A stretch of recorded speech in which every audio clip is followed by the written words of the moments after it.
अनन्याश्चिन्तयन्तो माम्, ये जनाः पर्युपासते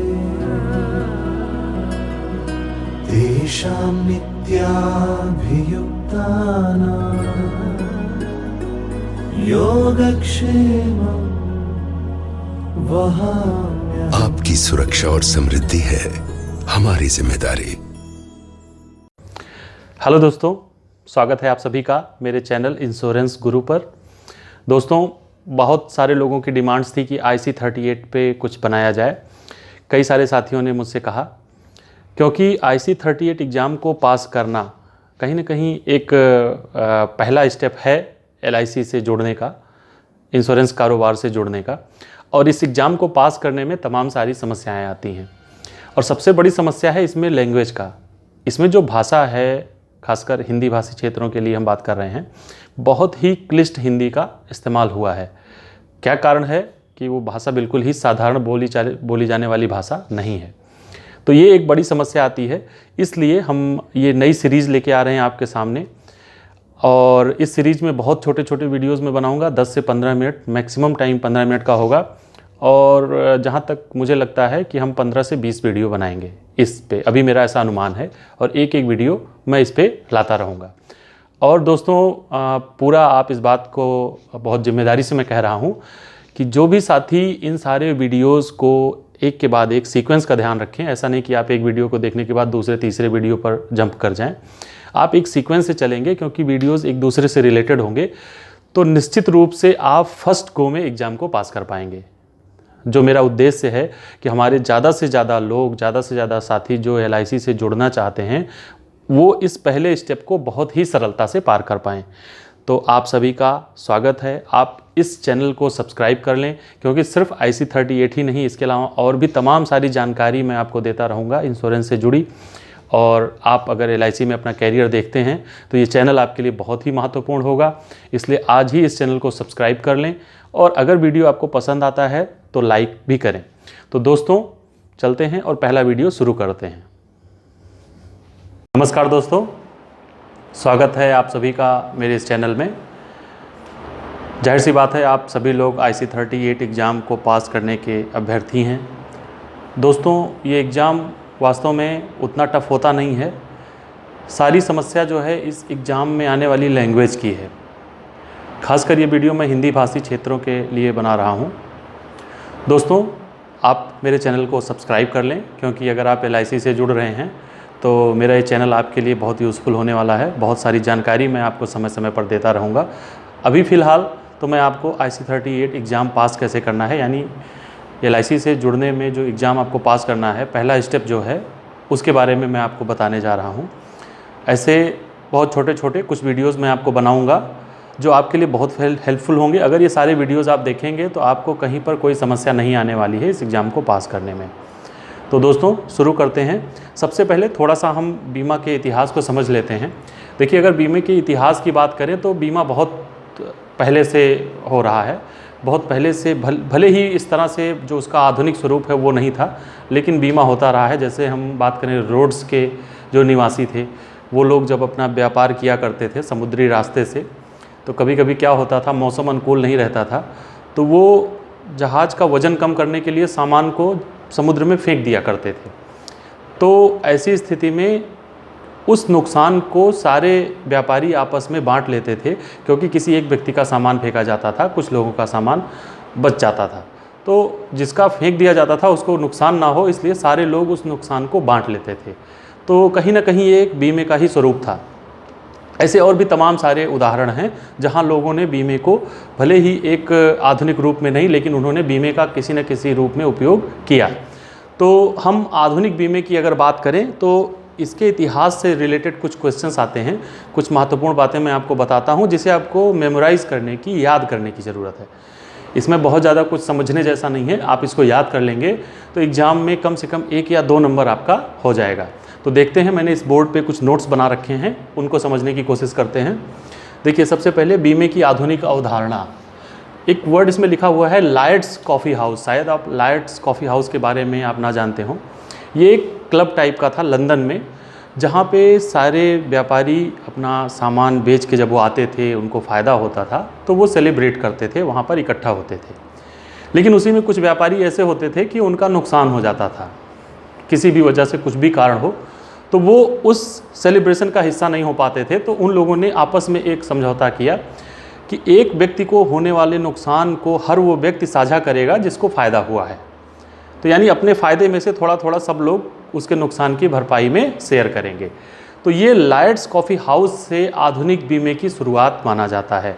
लॉयड्स कॉफ़ी हाउस लंदन में, याद रख लें, लॉयड्स कॉफ़ी हाउस लंदन से आधुनिक बीमे की शुरुआत मानी जाती है। एक नंबर का सवाल कभी कभी आ जाता है।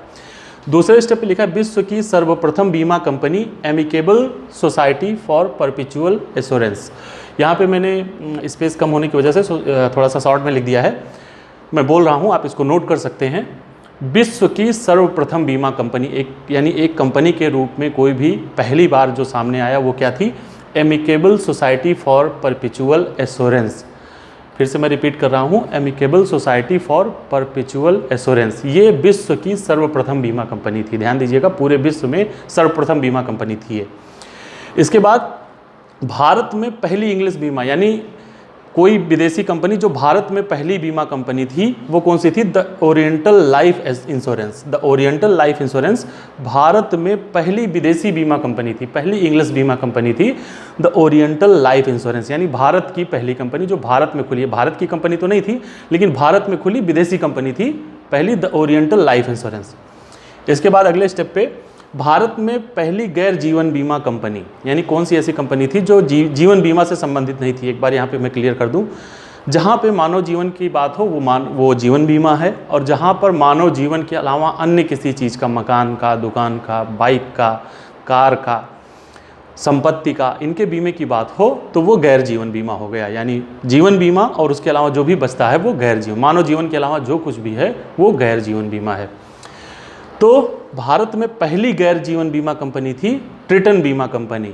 नाम याद कर लें, इसको नोट करने की जरूरत है, इसमें कुछ समझने जैसा नहीं है, सिर्फ इन सारी बातों को याद करना है। पहली गैर जीवन बीमा कंपनी ट्रिटन बीमा कंपनी। इसके बाद पहली भारतीय बीमा कंपनी, यानी भारत की कौन सी ऐसी कंपनी थी जो पहले भारत में खुली, भारत की अपनी कंपनी, तो वो थी 1870 में। ये इसको भी याद करने की ज़रूरत है, इस सन को भी याद करने की ज़रूरत है। 1870 में Bombay mutual assurance society, Bombay mutual assurance society, इसको शॉर्ट में मैंने लिख दिया है। ये भी सोसाइटी लिमिटेड भी था, आप इसको समझ सकते हैं। ये भारत की पहली बीमा कंपनी थी, बॉम्बे म्यूचुअल एश्योरेंस सोसाइटी। इसके बाद दोस्तों 1906 में स्थापित नेशनल इंश्योरेंस कंपनी भारत की सर्वाधिक पुरानी बीमा कंपनी है जो आज भी विद्यमान है। यानी कहने का मतलब यहाँ पे सर्वाधिक पुरानी से आप ये ना सोचें कि जब ये सर्वाधिक पुरानी है तो ये पहली क्यों नहीं है। सर्वाधिक पुरानी से ये मतलब वो कंपनियां जो आज भी कार्यरत हैं उनमें से सबसे पुरानी कंपनी कौन सी है, तो वो कौन सी है? 1906 में जो स्थापित हुई थी नेशनल इंश्योरेंस कंपनी, वो भारत में जो आज भी कार्य कर रही है उन कंपनियों में ये सबसे पुरानी कंपनी है। इसके अलावा दोस्तों बीमा कारोबार बहुत ही असंगठित था, उसको ऑर्गेनाइज किया गया, उसमें बहुत सारे परिवर्तन किए गए, कानून लाए गए।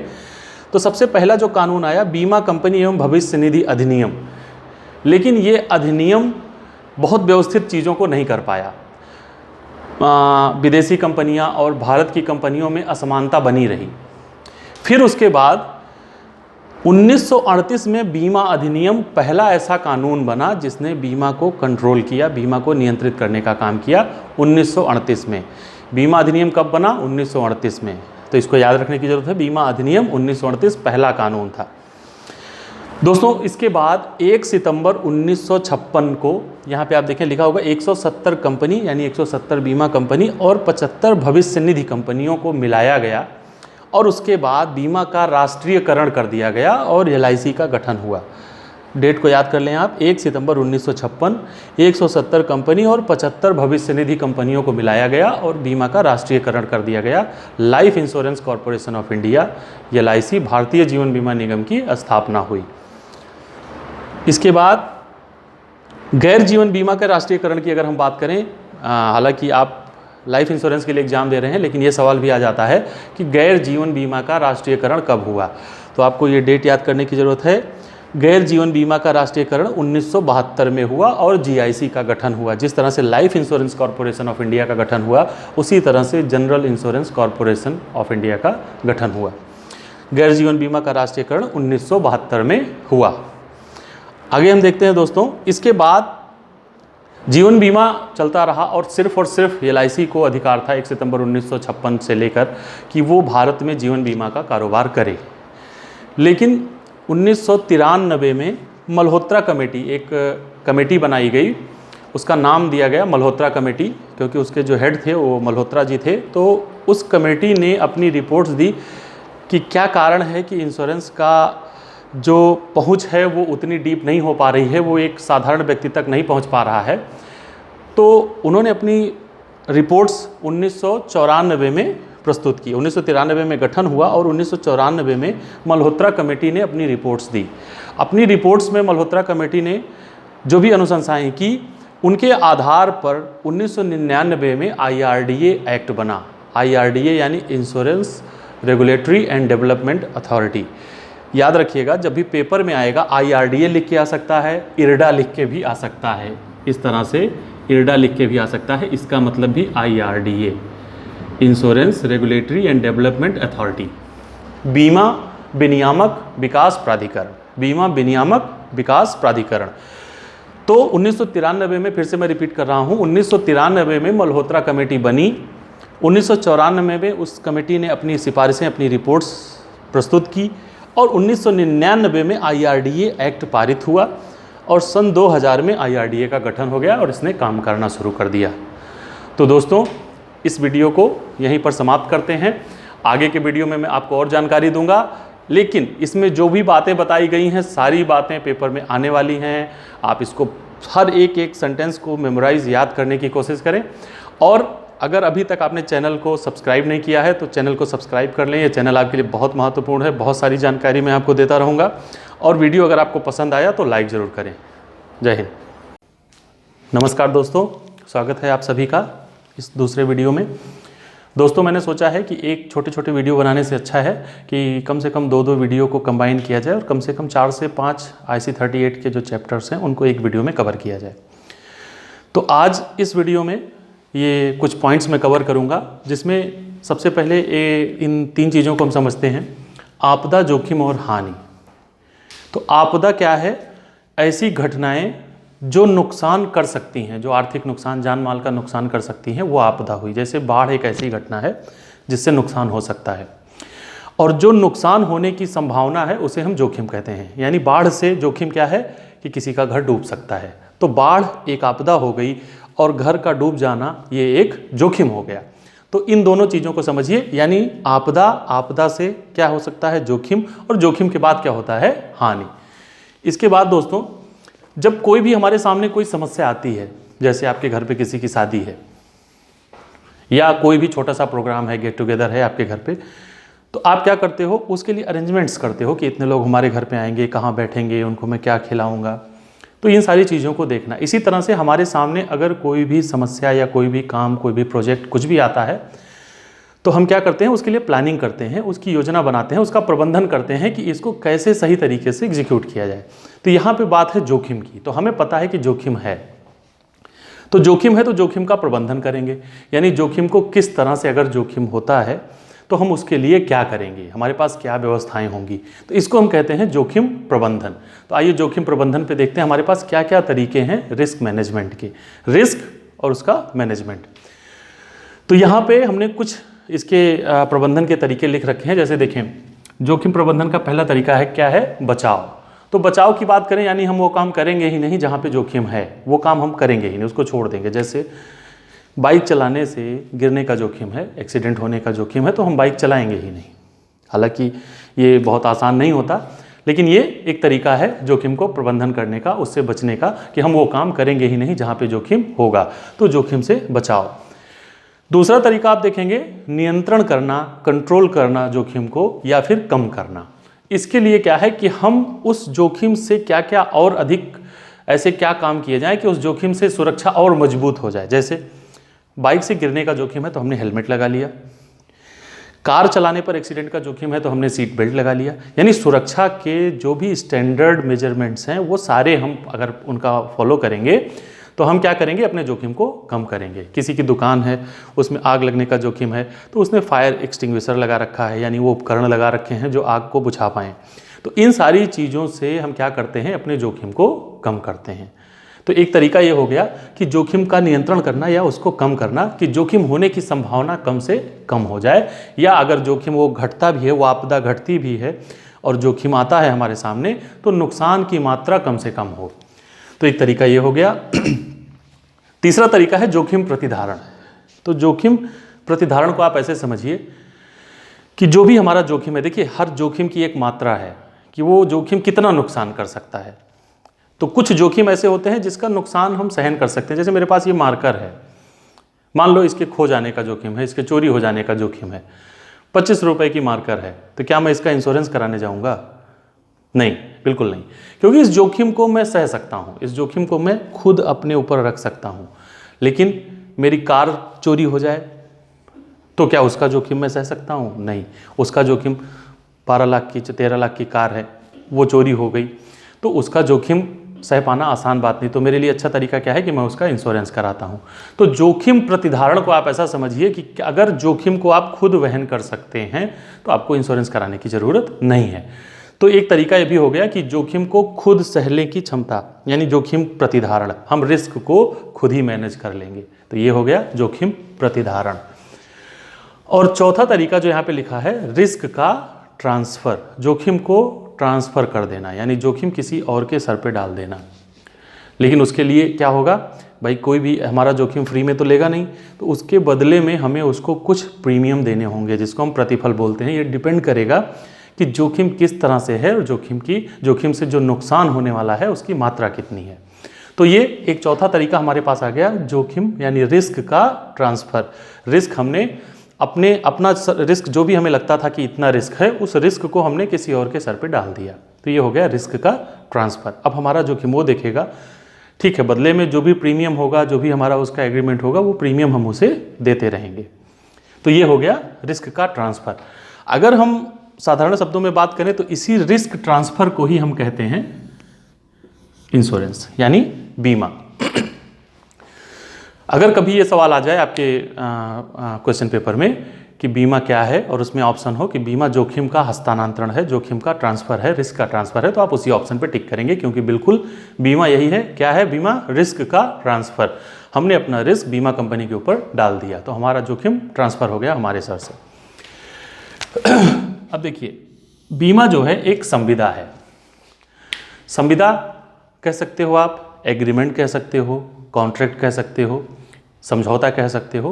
और जाहिर सी बात है, कोई भी समझौता, कोई भी कॉन्ट्रैक्ट होगा तो कम से कम 2 पक्ष होंगे, 2 से ज़्यादा भी हो सकते हैं, लेकिन मिनिमम 2 पक्ष। आदमी अपने आप से समझौता तो करेगा नहीं कि ठीक है मैं ऐसा ऐसा कर लेता हूँ। ये कोई भी समझौता होगा तो कम से कम 2 पक्ष होंगे। तो हमारा जो बीमे का एग्रीमेंट है, इसके अगर 2 पक्षों की हम बात करें कि इसमें कौन कौन से 2 पक्ष हैं, तो इसमें हमारा एक पक्ष है बीमा धारक, यानी जो व्यक्ति बीमा ले रहा है, और दूसरा पक्ष है बीमा करता, यानी जो बीमा कर रहा है। जैसे थोड़ी देर के लिए हम मान लेते हैं हमारी बीमा कंपनी है LIC, तो ये LIC बीमा करता हो गया। और जो व्यक्ति, मान लीजिए मिस्टर रमेश बीमा ले रहे हैं, तो मिस्टर रमेश बीमा धारक हो गए। इन दोनों लोगों के बीच में जो समझौता होगा उसे हम बीमा कहेंगे। तो बीमा एक संविदा भी है, ये भी आप समझ सकते हैं, बीमा रिस्क का ट्रांसफ़र भी है। अब कोई भी संविदा करने के लिए जो कोर्ट का नियम है हमारे यहाँ, कम से कम 18 वर्ष का व्यक्ति होना चाहिए। यानी बीमा लेने के लिए जो व्यक्ति बीमे के प्रस्ताव पत्र को साइन कर सकता है, उसकी उम्र कम से कम 18 वर्ष होनी चाहिए और वो मानसिक रूप से स्वस्थ हो, वो व्यक्ति बीमा ले सकता है। ये भी सवाल आता है, यानी जो हमारा ये बीमा धारक मिस्टर रमेश हैं, ये कम से कम 18 वर्ष के हों और मानसिक रूप से स्वस्थ हों, तो ये बीमे का एग्रीमेंट कर सकते हैं। तो ये बात हुई हमारी संविदा की। इसके बाद हम प्रतिफल की बात करें। प्रतिफल यानी देखिए, बीमे में प्रीमियम कितना होगा, यानी हमें जो प्रीमियम दे रहे हैं कितना प्रीमियम देना, ये सीधा सीधा रिलेटेड है कि जो जोखिम है उससे किस तरह का नुकसान हो सकता है। आप समझिए एक व्यक्ति अपने घर का बीमा कराना चाह रहा है और उसका मित्र है वो भी अपने घर का बीमा कराना चाह रहा है। दोनों का घर, एरिया उतना ही, उसी इंजीनियर से दोनों ने अपने मकान का नक्शा बनवाया, उसी मिस्त्री ने, उसी लेबर ने उन दोनों का घर बनाया, बिल्कुल सारी परिस्थितियां एकदम सेम।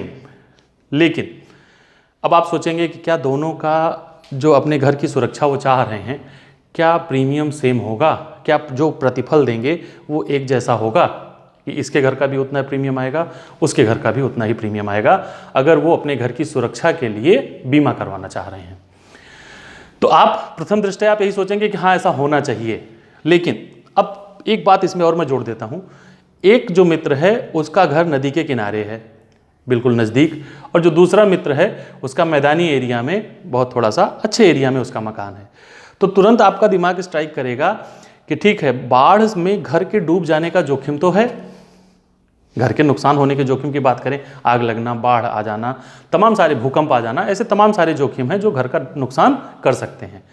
लेकिन अगर बाढ़ से नुकसान की बात करें तो क्योंकि उसका घर नदी के किनारे है तो वहाँ पे जोखिम बढ़ गया, यानी इस घर पे और उस घर पे दोनों में जोखिम में अंतर है। जोखिम से जो नुकसान होने की संभावना है वो जो घर नदी के किनारे है उस पर ज़्यादा है, तो इसलिए इसका प्रीमियम ज़्यादा आएगा। यानी सीधी सीधी बात है, जो प्रतिफल है, जो प्रीमियम है, वो रिलेटेड है कि नुकसान होने की संभावना या नुकसान की मात्रा कितनी ज़्यादा है।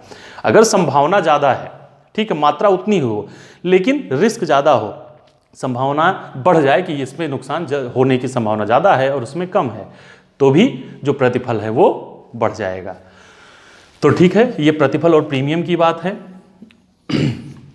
इसी प्रतिफल और प्रीमियम में हम आपको इंश्योरेंस का प्रिंसिपल बताना चाहेंगे कि इंश्योरेंस काम कैसे करता है। ये सवाल भी आता है कभी कभी पेपर में कि बीमे का सिद्धांत क्या है। आप देखेंगे, देखिए पेपर की लैंग्वेज थोड़ी टफ होती है, वो बड़ी क्लिष्ट हिंदी है अगर हिंदी भाषी क्षेत्र से आप हैं और हिंदी में पेपर दे रहे हैं। हालांकि अब आपके लिए अच्छा है कि पेपर बाइलिंगुअल होता है, हिंदी और अंग्रेजी दोनों में आपके पास रहता है। तो मैं आपको सजेस्ट करूंगा कि अगर कभी ऐसी स्थिति आए कि आपको हिंदी वाला वर्जन कम समझ में आए तो आप एक बार इंग्लिश वाला वर्जन भी पढ़ लें, क्योंकि वो हो सकता है उससे आसान हो। खैर, मैं बता रहा था बात बीमे के सिद्धांत की। तो यहाँ पे आप देखेंगे बीच में मैंने लिखा है पूलिंग का सिद्धांत। ये पूलिंग क्या है, प्रिंसिपल ऑफ पूलिंग क्या है, इसको आप समझिए। बीमा इसी सिद्धांत पे काम करता है और ज़्यादातर पेपर्स में ये सवाल जरूर आता है। होता क्या है, बीमा समान जोखिम के पूल बनाता है। आप इस तरह से समझिए कि जैसे मान लीजिए बाढ़ के किनारे वाले जितने लोग हैं, उस ग्रुप के जितने लोगों ने बीमा कराया उनका फंड एक जगह रखा जाएगा। मैदानी एरिया के जितने लोग हैं उनका फंड एक जगह रखा जाएगा। इसी तरह से कुछ ऐसे क्षेत्र होंगे जहां पे भूकंप आने की संभावना ज़्यादा होगी, उनका पैसा एक जगह रखा जाएगा। अब इस बात को आगे बढ़ाऊं इससे पहले आपके लिए जानना यह जरूरी है कि बीमा क्या करता है। बीमा सिर्फ हानि को, लॉस को डिस्ट्रीब्यूट करता है। इस तरह से आप समझिए, एक आदमी का 1 करोड़ का नुकसान हो जाता, उस आदमी के लिए तो जीने मरने की बात हो जाती। लेकिन अगर 1 करोड़ लोगों का 1-1 रुपए निकाल के उस आदमी को 1 करोड़ रुपए दे दिए जाएं, तो जिसका 1 करोड़ रुपए का नुकसान हो रहा था उसके नुकसान की भरपाई भी हो जाएगी और बाकी के 1 करोड़ लोगों को कुछ फर्क भी नहीं पड़ेगा। यानी नुकसान जिस व्यक्ति का हो रहा था वो नुकसान की भरपाई भी हो गई और किसी को कोई फर्क भी नहीं पड़ा। तो बीमा क्या करता है, बड़े लॉस को छोटा करके कई लोगों में बांट देता है, इतने लोगों में बांट देता है कि किसी को पता भी नहीं चलता कि एक्चुअल में लॉस हुआ। ये बीमे के काम करने का तरीका है। तो मैं फिर अपनी बात पे वापस आता हूँ। पूलिंग का प्रिंसिपल मैं बता रहा था। तो मैंने क्या कहा, जितने लोगों का घर नदी के किनारे है, मान लो एक जनरल इंश्योरेंस की बात हो रही है, कुछ लोग अपने घर का बीमा करा रहे हैं, तो मान लीजिए 10 लोग ऐसे थे जिन्होंने अपने घर का बीमा कराया और इन 10 लोगों का मकान नदी के किनारे था, लगभग सामान एक जैसी परिस्थिति में, तो इनका पैसा एक जगह रखा जाएगा। बाकी मान लीजिए 10 लोग ऐसे थे जिनका घर मैदानी एरिया में था, उनका एक जगह रहेगा। और फिर 10 ऐसे लोग थे जिनका बाढ़ या समझिए भूकंप की संभावना ज़्यादा थी इनके क्षेत्र में, उनका घर ऐसी जगह पे था। तो ये मैंने 3 कैटेगरी अलग अलग देखी। आप सारे लोग इस बात से सहमत होंगे कि तीनों का जोखिम अलग अलग है। बाढ़ वाले क्षेत्र में जो है उसके घर पे ठीक है, भूकंप तो कहीं भी आ सकता है, लेकिन एक जोखिम ऐसा है जो बाढ़ में डूबने का जोखिम वो ज़्यादा है। दूसरा, मैदानी एरिया में है, इस पे भूकंप का भी थोड़ा जोखिम है, बाढ़ का भी थोड़ा जोखिम हो सकता है, लेकिन ये सारे जोखिम की मात्रा बहुत कम है। फिर उसके बाद तीसरा देखते हैं, इस पे बाढ़ का जोखिम तो नहीं है, लेकिन भूकंप का जोखिम इसके यहाँ ज़्यादा है। तो आप देखेंगे तीनों के जोखिम का जो संभावना है वो अलग अलग है।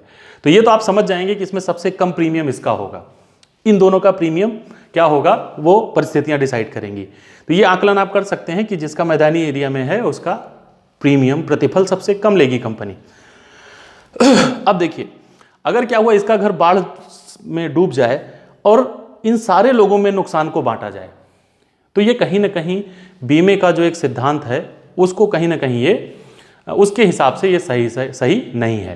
भाई नैतिकता भी यही कहती है कि समान जोखिम के लोगों में ही नुकसान को बांटा जाए। तो इसलिए बीमा कंपनी भी ये ध्यान रखती है। अब उसमें क्या होगा कि इस जोखिम को इसी पूल से निकाला जाएगा, यानी जो नुकसान हुआ है उसकी भरपाई इसी पूल से करेगी। तो इसी को कहते हैं पूलिंग का सिद्धांत।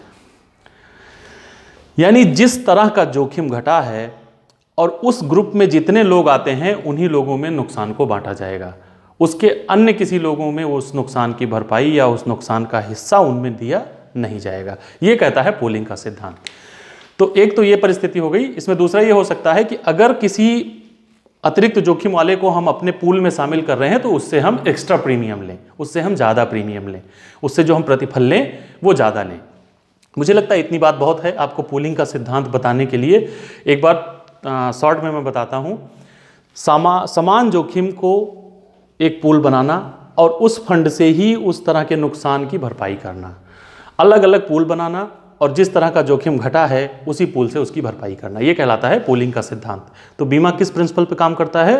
पूलिंग के प्रिंसिपल पे काम करता है। खैर, इसके बाद अगले स्टेप पे हम चलते हैं और देखते हैं मानव जीवन में क्या क्या जोखिम है। भाई हम जोखिम की बात कर रहे हैं और बेसिकली यहाँ पे ये जो वीडियोज़ में बना रहा हूँ ये लाइफ इंश्योरेंस के लिए बना रहा हूँ। तो लाइफ इंश्योरेंस में मानव जीवन में क्या क्या जोखिम है देखते हैं। एक तो सबसे मेन जोखिम यह है कि किसी की शीघ्र मृत्यु हो जाना, 30 साल, 35 साल, 40 साल, 50 साल की उम्र में मृत्यु हो जाना, ये एक बड़ा जोखिम है क्योंकि व्यक्ति अपनी रिस्पॉन्सिबिलिटीज़ को, अपनी जिम्मेदारियों को पूरा नहीं कर पाता। तो जल्दी मृत्यु हो जाना एक जोखिम है। इसके साथ साथ लंबे समय तक जिंदा रहना भी एक जोखिम है। अगर आदमी 80, 85, 90 साल तक जीवित रह गया और उसने अपना मैनेजमेंट नहीं कर रखा है कि उसके, क्योंकि 60 साल पे हमारे यहाँ लोग रिटायर हो जाते हैं, उसके बाद वो काम करने में असमर्थ है लेकिन उसके बाद भी वो जिंदा रहता है, तो उसने अगर अपना अरेंजमेंट नहीं किया है तो उसको प्रॉब्लम्स होंगी। तो ये भी एक रिस्क है। पहला रिस्क जल्दी मृत्यु हो जाना, दूसरा रिस्क लंबे समय तक जीवित रहना भी एक रिस्क है, और तीसरा रिस्क है जीवित रहना विकलांगता के साथ। 40 साल का व्यक्ति एक्सीडेंट हो जाता है, उसके दोनों पैर कट जाते हैं, उसके बाद उसके सामने एक लंबी जिंदगी पड़ी है। तो ये 3 तरह के बेसिक जोखिम हैं जिसको आप समझ सकते हैं कि ये वास्तव में ये रिस्क है और ये सबकी ज़िंदगी में हमेशा बना रहता है।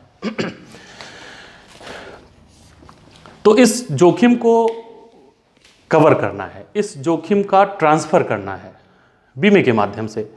तो इसके लिए जोखिम क्या है, कितना है, कैसे है, किसको क्या दिया जाए, बेसिकली एक अभिकर्ता के रूप में अगर आप ज्वाइन कर रहे हैं तो आपकी जिम्मेदारी क्या है कि इस व्यक्ति को कितना बीमा दिया जाए।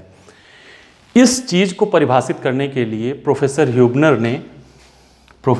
याद रख लीजिएगा, प्रोफेसर ह्यूबनर ने एक सिद्धांत दिया जिसे कहा गया मानव जीवन का मूल्य, यानी किसी भी व्यक्ति का, उसके परिवार के लिए आर्थिक मूल्य क्या है। देखिए, भावनात्मक मूल्य की तो हम बात नहीं कर सकते, ना उसकी कोई भरपाई हो सकती है। किसी बच्चे के पिता की डेथ हो गई और हम उसको आर्थिक आकलन करते हैं तो इसका कोई आकलन नहीं है, वो एक भावनात्मक लॉस उसका हुआ। लेकिन आर्थिक नुकसान की हम बात करते हैं कि फाइनेंशियल लॉस क्या हुआ एक्चुअल में, क्योंकि उसकी भरपाई की जा सकती है अगर उसका प्रबंधन सही तरीके से किया गया है। तो ये मानव जीवन का मूल्य, ये सिद्धांत प्रोफेसर ह्यूबनर ने दिया। कैसे काम करता है, क्या करता है, हम अपने बेसिक लेवल की ट्रेनिंग में इस पे बात करेंगे जब हम एजेंट्स की ट्रेनिंग पे आएंगे। फिलहाल एग्जाम पास करने के लिए आप ये समझिए कि ये सिद्धांत ये बताता है कि कोई व्यक्ति आने वाले अपने बचे समय में जो उसकी इनकम करने की उम्र बची है, जैसे एक 30 साल का आदमी है, 60 साल पर रिटायर होता है, तो अभी 30 साल वो पैसा कमाने वाला है। इतने समय में अपने परिवार के लिए कितना पैसा कमाने वाला है, उसका वर्तमान मूल्य, उसका अभी क्या मूल्य है। क्योंकि आज अगर ये व्यक्ति की डेथ हो जाती है तो ये जो 30 साल में पैसा आने वाला है अब ये नहीं आएगा।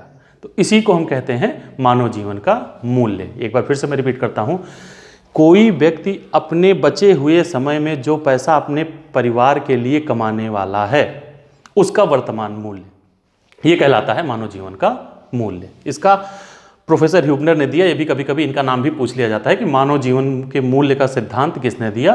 प्रोफेसर ह्यूबनर ने। बीमे के सिद्धांत पे हमने बात कर लिया। बीमा जो है पूलिंग के प्रिंसिपल पे काम करता है। इसके बाद एक टर्म यहाँ पे और है, कभी कभी एक नंबर का क्वेश्चन आ जाता है कि पुनर्बीमा क्या है, री इंश्योरेंस क्या है। री इंश्योरेंस या पुनर्बीमा, इसको समझते हैं। जैसे मेरे ऊपर रिस्क है, मैंने अपना रिस्क बीमा कंपनी के ऊपर डाल दिया। कुछ ऐसी परिस्थितियां होती हैं जब बीमा कंपनी को भी लगता है कि मेरे ऊपर भी मेरी क्षमता से ज़्यादा रिस्क आ सकता है, तो ऐसी कंपनी में बीमा कंपनी अपना बीमा कराती है। उसके लिए पुनर्बीमा कंपनियां हैं। यानी एक तो हो गया बीमा कंपनी और उसके बाद पुनर्बीमा कंपनी।